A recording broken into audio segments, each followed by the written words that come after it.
Hi y'all, welcome to Southern Staples. Thanks for joining me today, and if you haven't already subscribed to my channel, please do so, and I'd love for you to invite your friends and family as well. Thanks so much, and have a great day. Hi y'all, welcome back to the Southern Staples kitchen. Today we're going to be doing an easy weeknight meal, or you can make it on the weekend. This is just some basic ingredients, and we're also not going to use a whole lot of pans or anything, which is also nice for easy cleanup. I happen to have 2 chicken breasts. I buy organic. I just think they're a lot better. I think you can really tell a difference. I have a jar of pesto. Just pick up any brand you want to. Margarine, olive oil, salt, some cherry tomatoes, a baguette, and some mozzarella. And we're gonna actually just do this on the stovetop and then brown the bread. So just an easy weeknight meal. Let's get started. All right, first we're gonna just use this medium size, large size pan. It's deep. I have my heat on a little bit over medium heat. And I'm gonna add some olive oil, just a good hefty drizzle. If you have chicken stock too, I just don't happen to have any, but you might wanna add that. This is margarine, you can use butter, margarine. I'm gonna start with 3 tablespoons. Just get this kind of where your pan is hot. You just wanna have a good base for your chicken to cook in. And then once this melts, you're going to add your chicken.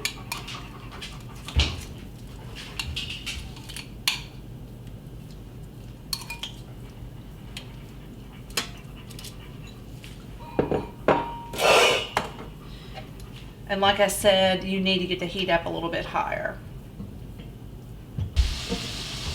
All right, as you can see, we started out at medium heat just so you didn't have any splatter. I've turned it up to medium-high heat. As you can see, the pan is sizzling. And what we're gonna do, I'm actually going to go ahead and just kind of add a little bit of salt and pepper so they do have a little seasoning as they brown. And I'm just gonna flip these over. See this piece, it's browning a little bit as we go. Once you brown on both sides, you're gonna wanna kick the heat back down to medium. Otherwise, the chicken breast may burn pretty quickly or cook too quickly.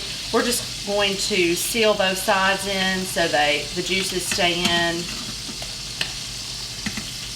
and get the chicken nice and browned on the stovetop. So once you sear both sides, I will go ahead and turn my heat back down to medium and let it cook more slowly and evenly.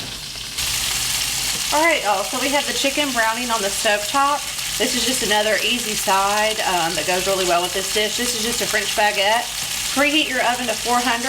And another thing about this dish is all you're using is a cookie sheet or a baking sheet and just your pot on the stove. So take your French baguette. You will need olive oil or melted butter or margarine. Tonight I'm just using olive oil because I use that in my chicken and it's already ready to go and easy. Use your serrated knife with the bladed edge that has a texture like this, and cut your French baguette at about a 1/4 inch slice on the diagonal.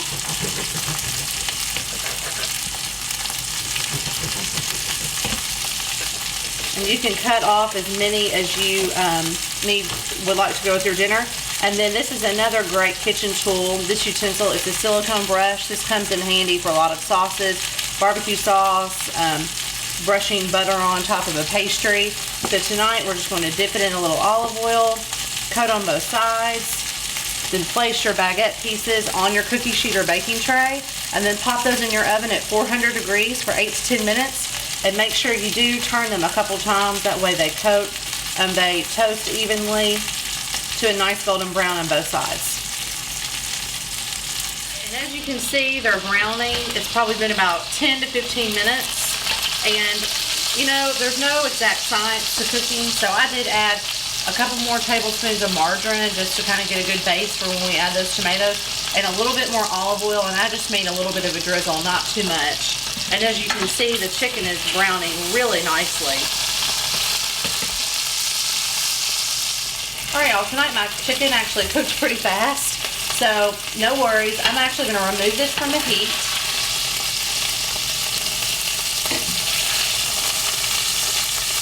And watch out too if the oil does splatter. If it does, you can always turn the heat down. And now, using the drippings from the chicken and any broth that they produce. I'm going to add the tomatoes. And just for the ease of things, you might want to remove that from the heat while you do this. That way it doesn't splatter back at you. And you can always turn the heat down too. I'm going to let that cool just a little bit. And I love cherry tomatoes, so I'm actually going to add, make sure you wash these off beforehand, but I just added a little pint of the little cherry tomatoes you get at the grocery store. You can always salt these a little bit. That's just personal preference. Salt, pepper, any favorite spice that you have.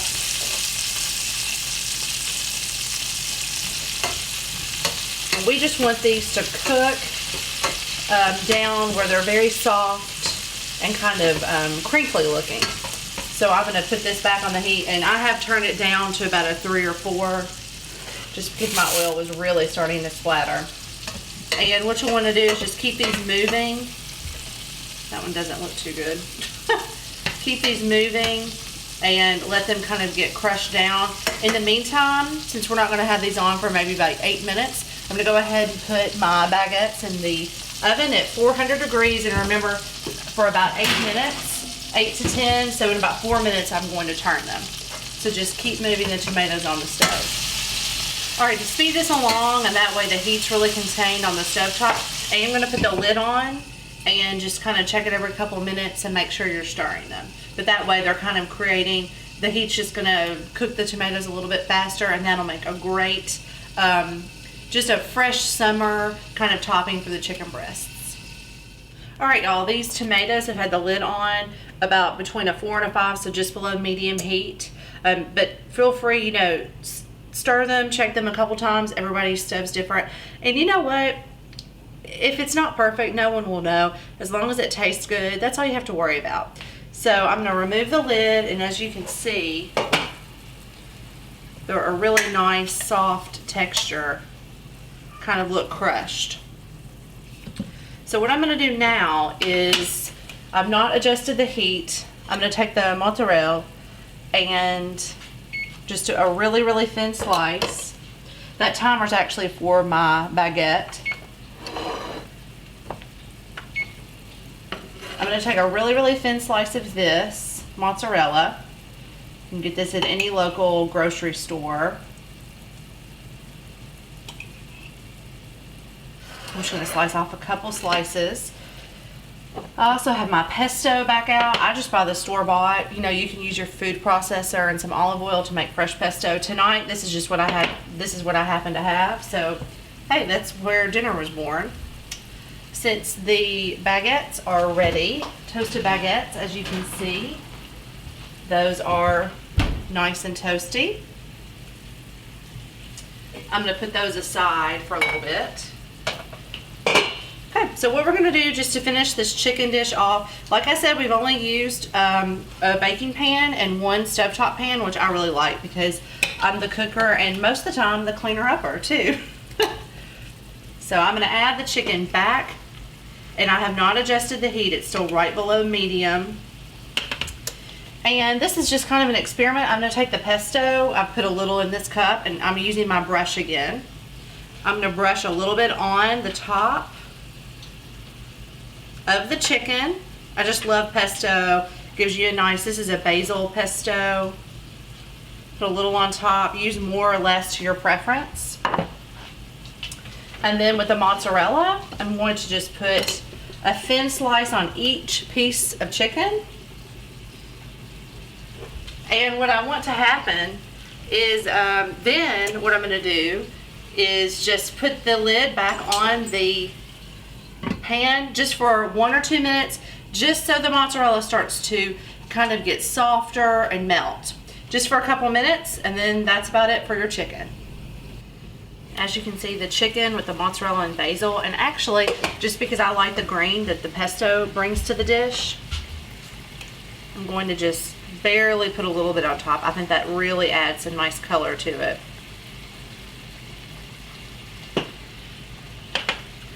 And I just love how the pesto tastes. Alright y'all, all in all, this has taken about 30 minutes and only just your stovetop and then the baking pan cookie sheet. And then this is the final piece. So just use your tongs, get a piece of chicken out. One of my favorite parts is the juice of the tomato. Really makes a beautiful sauce. Just look at the color. I'm telling y'all, especially in the summer, if you can get locally grown everything, really good. And then also, let's just add some French baguettes. And there you have it, 30 minutes. This looks definitely like you spent a lot more than 30 minutes on it. And just a few, maybe 4 or 5 ingredients. So I hope y'all enjoy tonight's dinner and have a great dinner with your family tonight. Thanks so much for tuning in to Southern Staples and checking out our mozzarella pesto chicken. If you haven't already subscribed to my channel, please do so. And also invite your family and friends. We love more guests in the kitchen. Thanks, and y'all have a great evening.